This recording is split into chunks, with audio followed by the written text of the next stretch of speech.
Okay, so you were recently on this podcast, Crow 777, and I saw one of the talking points was the blessings of so-called invasive plants. Yeah.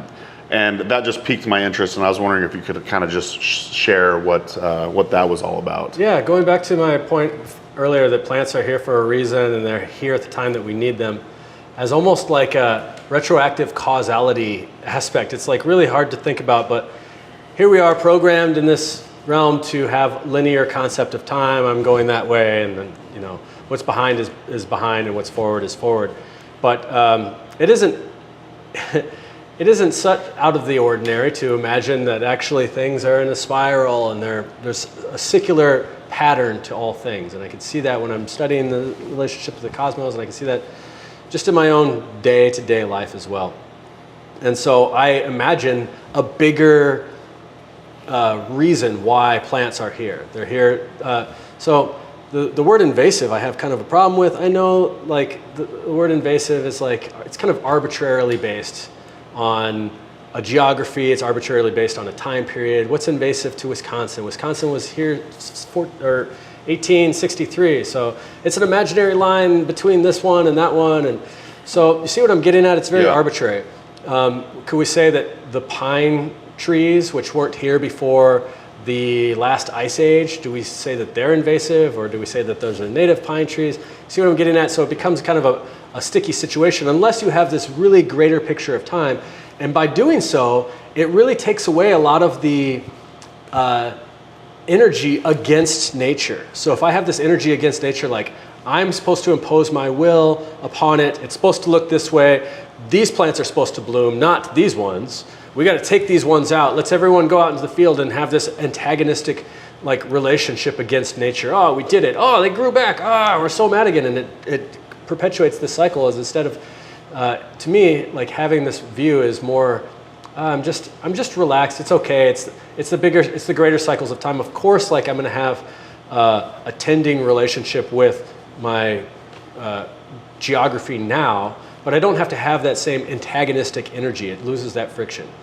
And additionally, these plants, these quote-unquote invasive plants, are typically superfoods and super medicinal things for a lot of the ailments and afflictions that we are going through, and things that we don't even realize that we're about to go through, which is actually really interesting to me. Some of them that come up at they're starting to make their way across a particular area, and then we're wondering what the heck are those for? And then another decade later, Lyme disease or a lot of tick-borne illness or things like that, or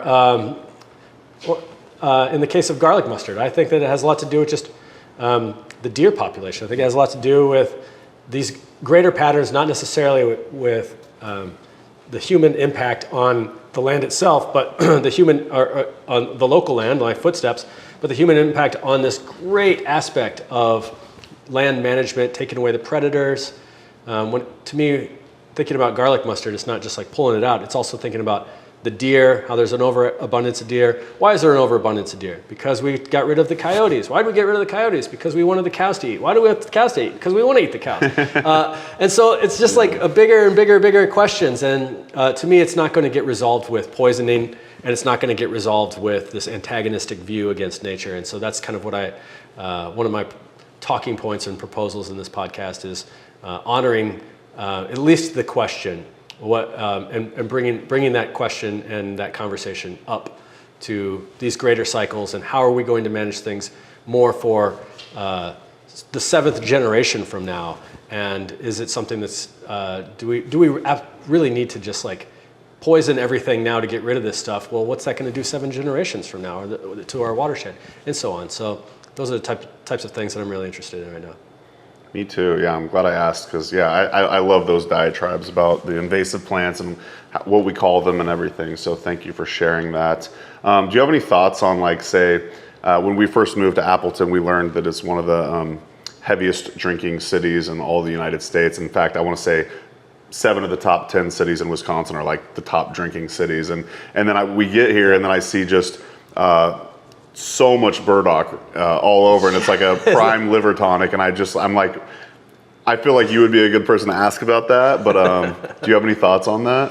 Yeah, like, is that a doctrine of signatures type thing, or is that something else? I think so. I think doctrine of signatures is beyond the laser focus of the flower or the colors. I think it has a lot to do with the environment. And so, yeah, we have plants are here at the time that we need them. Why do we need burdock? What does burdock do? What is it helpful for? Well, we know burdock is a great liver tonic. It's a great one for the kidneys. It's a great one for, let's just say, detoxifying. And it's not like something that you have to like look underneath. Where's that burdock? No. You know? And here in Wisconsin, we got we have leaves that are as big as you and me. We have these giant burdock leaves, and they're all over the place. And burdock is so beautiful and abundant here.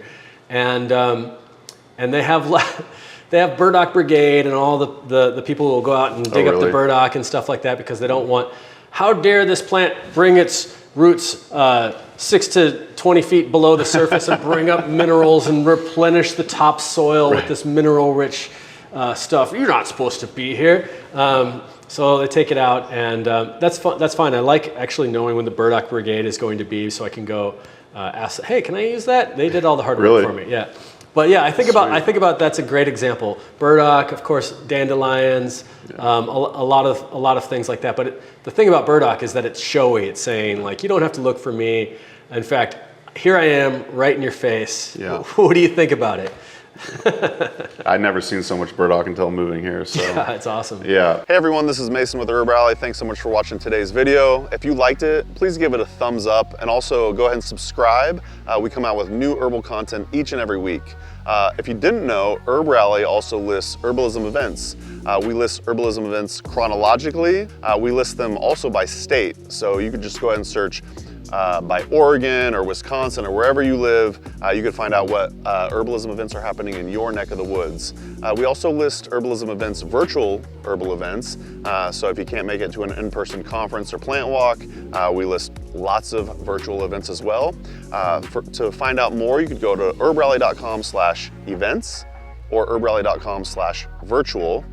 But if you can help it, I would highly recommend trying to go to an Herbalism conference. Those are some of the best learning experiences I've ever had, and that's where you can find different herbal teachers, and then maybe you could perhaps take their apprenticeship. But yeah, just do what you can. Get out there and learn about the herbs, you know, like yarrow, dandelion, corn, you know, all the above, like all the medicinal herbs. And we'll see you out there. Hope to see you at an herb conference. All right, bye.